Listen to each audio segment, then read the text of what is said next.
So hello friends, welcome to this important friends. Europe का राष्ट्रवाद chapter के small question series को आगे बढ़ाते हुए हम चलते हैं फोर्थ नंबर क्वेश्चन, जो कि है फ्रेडरिक सोरियो कौन था। फ्रेडरिक सोरियो एक व्यक्ति थे फ्रांस के।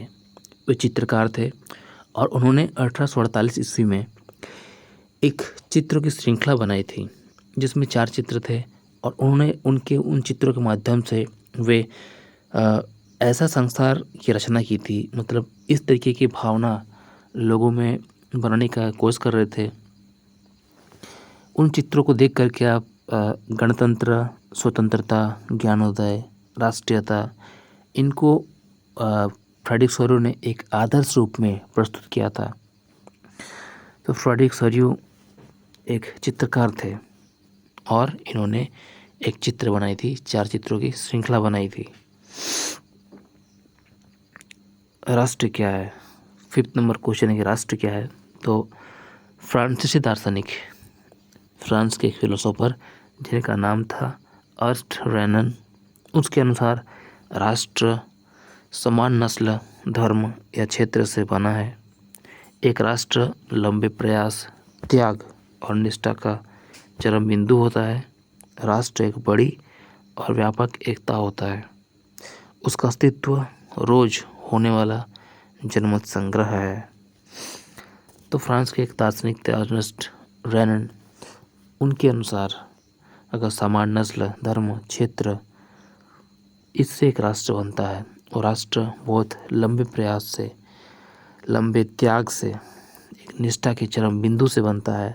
राष्ट्र एक व्यापक और बड़ी चीज़ होती है और इसका अस्तित्व रोज के होने वाले जनमत संग्रह से है।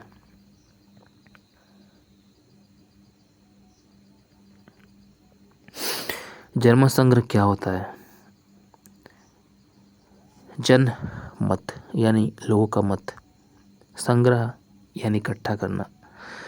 तो जब लोगों के मतों को एक जगह इकट्ठा किया जाता है, जिन्हें हम लोग मतदान कहते हैं, वोट कहते हैं, वोटिंग कहते हैं, तो एक प्रत्यक्ष मतदान जिसके जरिए एक क्षेत्र के सभी लोगों को एक प्रस्ताव को स्वीकार या अस्वीकार करने के लिए पूछा जाता है, उसे हम लोग जनमत संग्रह कहते हैं।